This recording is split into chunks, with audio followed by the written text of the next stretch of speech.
Hello students, welcome back. आज हम continue कर रहे हैं एक्सरसाइज 5.5 से चैप्टर 5 का। ठीक है, यहाँ 5.4 हमारा खत्म हुआ था लास्ट वीडियो में, तो 5.5 से पहले थ्योरम 8 है, वो स्टडी कर लेते हैं। Let A B and D E be two chords of a circle with centre C. ये एक सर्कल है, सेंटर सी है, ए बी और डी ई दो कॉर्ड्स है। Suppose A B is greater than D E, A B का length D से greater है, मतलब अनइक्वल कॉर्ड्स है। Then the distance from C to A B, centre से ए बी का distance is less than the distance from C to D E. इसका मतलब क्या प्रूव करना है? जो लॉन्गर कॉर्ड है उसका डिस्टेंस सेंटर से कम होगा। किससे कम होगा? द अदर कॉर्ड, मतलब शॉर्टर कॉर्ड जो है वो उसका डिस्टेंस फ्रॉम द सेंटर। मतलब मैथमेटिकली बोलो तो if A B is greater than D E, दो कॉर्ड्स है, then C F is less than C G. ये हमें प्रूव करना है। ओके, तो ये थ्योरम है, पहले लिख लिया थ्योरम को, फिगर भी बना लिया। सेंटर सी है, ये सी एफ और सी जी परपेंडिकुलर फ्रॉम द सेंटर है, तो कॉर्ड्स को बाइसेक्ट करेंगे। करेक्ट। तो ये जो ए एफ है, ए एफ ए बी का हाफ होगा, डी ई जो है डी ई का हाफ जो है डी जी होगा, और ए सी और सी डी जो है इक्वल है। क्यों इक्वल है? क्योंकि रेडियस है ना। अब हम गिवन लिखते हैं। गिवन, इसमें क्या गिवन है? कॉर्ड्स का लेंथ के बारे में हिंट दिए हैं, A B is greater than D E. ठीक है, अब टू प्रूव, क्या प्रूव करना है? जो ग्रेटर है उसका length from the centre is less होगा, तो C F will be less than C G. जो ग्रेटर है वो शॉर्टर होगा, और जो शॉर्टर है उसका लेंथ ग्रेटर होगा, ऐसे। ठीक है, ओके। अब प्रूफ करते हैं। प्रूफ, अब देखो AC और CD इक्वल है ना। तो हम ये दोनों ट्रायंगल्स में बौद्धायन पाइथागोरस थ्योरम अप्लाई करेंगे। ये भी राइट ट्रायंगल है, ये भी राइट ट्रायंगल है। तो पहला हम लेते हैं triangle CGD। In right triangle CGD, CD जो है वो हाइपोटेन्यूज है, CG परपेंडिकुलर है, GD बेस है। तो CD square is equal to CG square plus GD square. हो गया? ये एक ट्रायंगल में हुआ, इस ट्रायंगल का। अब इस ट्रायंगल में भी वही बौद्धायन पाइथागोरस थ्योरम अप्लाई करेंगे, रीजन साथ में लिखूंगी। तो इसमें ट्रायंगल का नेम CFA है। इन राइट ट्रायंगल CFA, इसमें पाइथागोरस अप्लाई करेंगे। हाइपोटेन्यूज कौन सा है? ये AC। AC square is equal to CF square perpendicular square plus base square AF square. इन दोनों का रीजन लिखेंगे, इधर लिख देती हूँ, by Baudhayana Pythagoras theorem. Pythagoras theorem, दोनों के लिए सेम रीजन हो गया। ठीक है, ओके। अब देखो इधर लेफ्ट हैंड साइड देखो, दोनों का CD और AC का स्क्वायर्स है। CD और AC इक्वल है, तो CD का स्क्वायर और AC का स्क्वायर भी इक्वल होंगे। तो दोनों का राइट हैंड साइड को हम इक्वेट कर सकते हैं। जब दो इक्वेशंस में लेफ्ट हैंड साइड इक्वल है, तो दोनों के राइट हैंड साइड्स को भी इक्वेट हम कर सकते हैं। तो इसका हो जाएगा, फर्स्ट इक्वेशन का right side CG square plus GD square है, और सेकेंड इक्वेशन का राइट साइड है CF square plus AF square है। अब इसमें रीजन लिखेंगे, because CD is equal to AC। क्यों इक्वल है? ब्रीफली वो भी लिख दो, रेडियस। Okay okay. अब इन दोनों को थोड़ा सा केयरफुली देखो। देखो CG और GD, इसमें हमें देखो इधर सी जी क्या है, सी जी नहीं, सी जी नहीं सॉरी, जी डी क्या है, जी डी ये वाला, ये डी जी जो है ये हाफ ऑफ डीई है ना, और ए एफ क्या है, ये हाफ ऑफ ए बी है। अब A B greater than DE है, तो इसका मतलब ए एफ भी ग्रेटर हो गया देन डी जी, ठीक है, ये वाला ग्रेटर हुआ than this. In that case ये ग्रेटर है तो ये स्मॉलर होना जरूरी है, क्योंकि इक्वेट होना है, हमें इक्वेट करना है ना, दोनों इक्वल होना चाहिए, दोनों का सम इक्वल होना चाहिए। जब ये ग्रेटर है ये स्मॉलर है, ये तो हमें इससे पता लग गया, गिवन है। गिवन क्या है, ए बी और डी के गिवन था, तो इसका मतलब उसके हाफ जो है वो भी उसके अकॉर्डिंग ही ग्रेटर स्मॉलर होंगे। बट अब ये वाला जो है ये लॉजिक हमें लगाना है, कैसे, ये ग्रेटर है ये स्मॉलर है, और उनके साथ एक लेंथ और ऐड किए हैं। अब स्मॉलर के साथ एक और स्मॉलर होगा तो इसका इक्वल नहीं बनेगा ना वो, या ग्रेटर के साथ एक और इक्वल ग्रेटर बनेगा तो वो इक्वल नहीं बनेगा। तो इसीलिए एक छोटा सा वैसे एग्जांपल देके समझा देती हूँ। देखो नंबर्स ले लेते हैं हम, कोई भी नंबर सपोज करो 2+7 और 7+2 इक्वल है ना, 9 है। अब देखो ये स्मॉलर है ये ग्रेटर है, हमें पता है ना, ये स्मॉलर है ये ग्रेटर है। अब इसके साथ मैं ग्रेटर ऐड करूंगी और इसके साथ स्मॉलर ऐड करूंगी तभी तो इक्वल बनेंगे ना, सेम चीज यहाँ पे है। ओके डन, तो ये स्मॉलर है तो this will be greater, and ये ग्रेटर है तो दिस विल बी स्मॉलर। अब इसका रीजन लिखेंगे हम, ये तो लिख दिया ना, अब इधर लिखेंगे now A B is greater than D E, ये तो गिवन था क्योंकि हमें ये भी तो लिखना पड़ेगा ना, ये ग्रेटर और ये स्मॉलर क्यों है, तो उसका रीजन लिख रहे हैं अभी, ये गिवन था। Therefore A F A B का हाफ है, A F is greater than G D, G D क्या है, डी का हाफ है। अब इसको भी लिखना ही पड़ेगा, A F equals to half of AB and GD equals to half of D। ये रीजंस हो गए। अब AF और GD में कंपैरिजन हुआ तो उनके स्क्वायर्स भी वैसे ही होंगे, है ना। Also AF square is greater then GD square. अब AF स्क्वायर ग्रेटर है तो इसके लिए हम लिखेंगे AF के साथ जो है मतलब CF स्क्वायर जो है that will be lesser। Therefore we have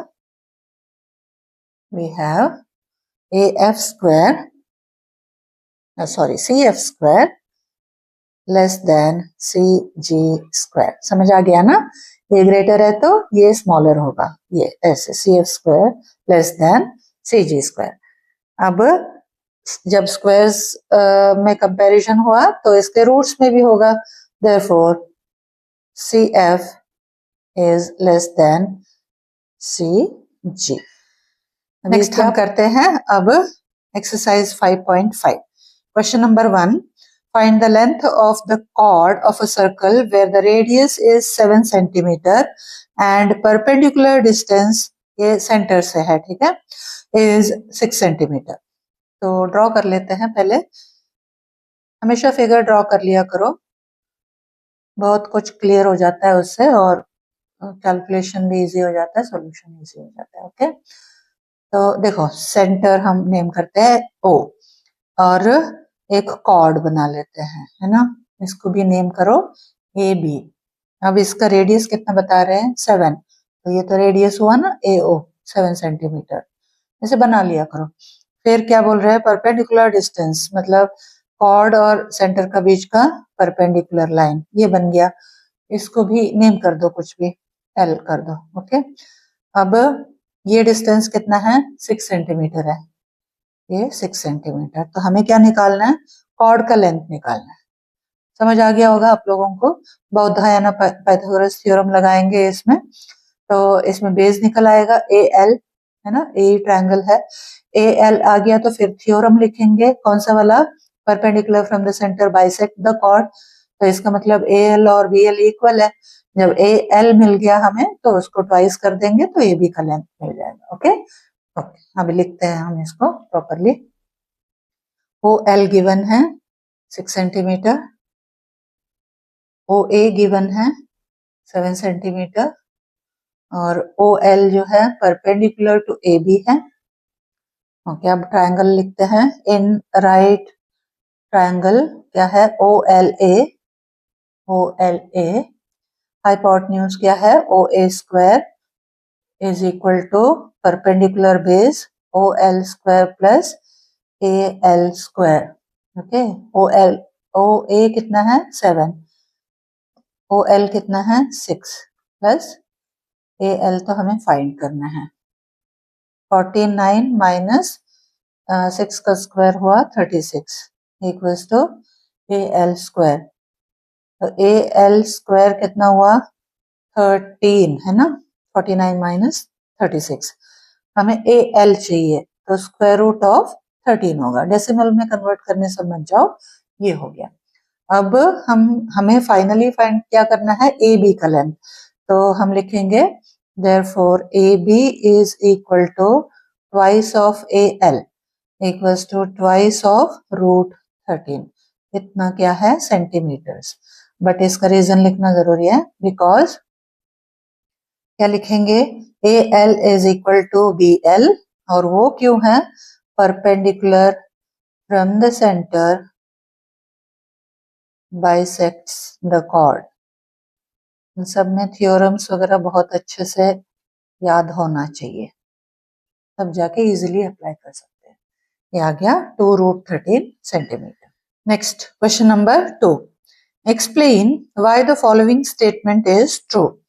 If the perpendicular distance of a chord from the center is d, distance जो है center से वो d है chord का, and the radius is r, then the chord length is twice of square root of r square minus d square। मतलब एक तरीके से हमें chord का लेंथ निकालना है, और ये एक फॉर्मूला भी है। आगे हमें कहीं रेडियस पता है और chord का डिस्टेंस पता है सेंटर से, तो हमें कॉर्ड का लेंथ निकालना है तो ये फॉर्मूला डायरेक्टली यूज कर सकते हैं। ओके, अभी तो हमें प्रूव करना है ये कॉर्ड का लेंथ। तो इसमें जो फिगर बनेगा वो इस तरीके से कुछ बनेगा।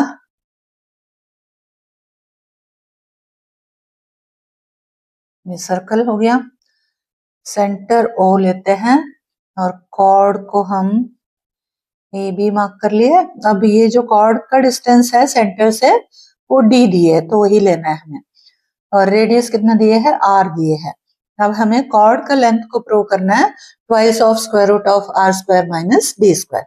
ओके, ये पॉइंट को भी मार्क कर देते हैं एम। तो गिवन क्या क्या है हमारे पास? गिवन है O A equals to R, O M equals to D, and O M is perpendicular to A B. हो गया। तो प्रूव क्या करना है हमें? ए बी का लेंथ जो है that is equal to twice of square root of R square minus D square, ये प्रूव करना है। तो प्रूफ क्या करेंगे? जस्ट वही पाइथागोरस थ्योरम अप्लाई करेंगे और ए एम को डबल कर देंगे, ए बी आ जाएगा, यही आएगा। ठीक है, ओके, लिखते हैं। In right triangle O M A, triangles वगैरह डिफाइन कर लिया करो, किस ट्रायंगल में पाइथागोरस अप्लाई कर रहे हैं वो। ओके, और सिर्फ पाइथागोरस मत लिखो, क्योंकि इस बार का एनसीईआरटी में चेंज करके दिए हैं बौधायन पाइथागोरस थ्योरम, तो वैसे ही लिखो। थोड़ा सा लेंदी हो जाएगा बट लिखना पड़ेगा। ओके, इसमें हाइपोटेन्यूज क्या है? O A, O A square is equal to O M square, ये परपेंडिकुलर हो गया, ए एम स्क्वायर ये बेस हो गया। रीजन मैंने क्या बोला? बौधायना पाइथागोरस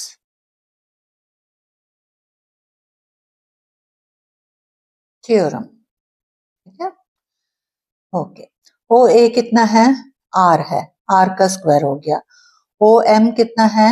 डी का square plus A M square. तो ए एम स्क्वायर कितना हो गया, ये डी स्क्वायर इधर आ जाएगा, राइट। तो R square minus D square हुआ।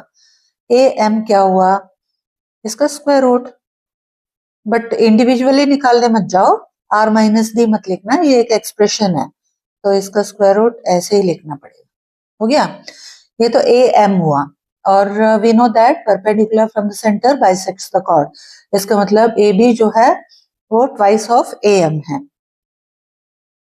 ए B is equal to twice of A M, therefore A B is equal to twice of square root of A M कितना है वो पुट कर दो बस, डी स्क्वायर। इधर वो रीजन लिखना है, अब ये ट्वाइस क्यों किए उसका रीजन लिखना है, because A M is equal to B M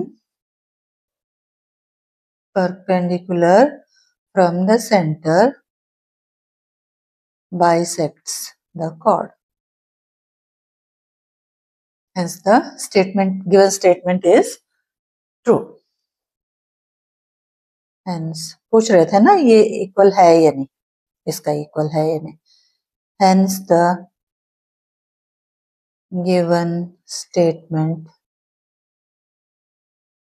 is true. और ये फॉर्मूला भी याद रखो, ठीक है। कौन सा कॉर्ड लेंथ निकालना है, तो जो भी कॉर्ड है that is equal to twice of square root of radius square minus ये डी क्या है, सेंटर से उस कॉर्ड का बीच का distance. Question number 3, in a circle if the distance of chord A B from the centre is twice the distance of another chord C D from the centre. दो chords है, एक का distance जो है A B का distance C D का distance से twice है, उसका ट्वाइस है from the centre, then can we conclude that C D is equal to twice of A B. मतलब यहाँ डायरेक्टली अब कॉर्ड्स का लेंथ का रेशियो में आ गए हैं, डिस्टेंस का रेशियो जो है वो अगर ट्वाइस है एक दूसरे का, तो कॉर्ड्स का लेंथ भी क्या एक दूसरे का ट्वाइस होंगे या नहीं, और give reasons for your answer. Okay, बना लेते हैं, पहले फिगर बनाते हैं। Okay, question number 3, figure circle हो गया। ए बी का लेंथ, ए बी का डिस्टेंस ज्यादा है ना, ए बी का distance is equal to is twice of C D का डिस्टेंस। ओके, तो सी डी जो है लेंगे, ए बी का डिस्टेंस जो है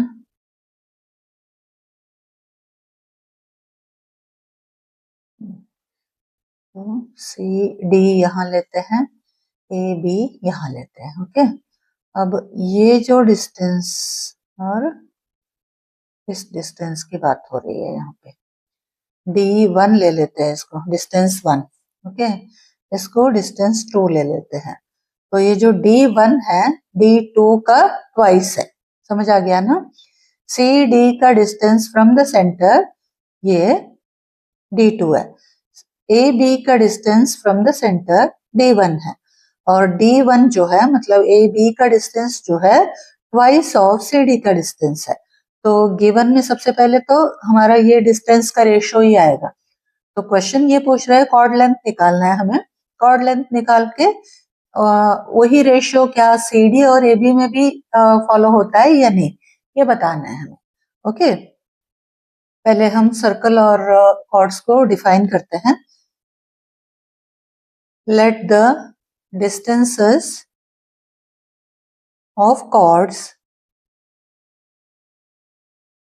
AB and CD from the center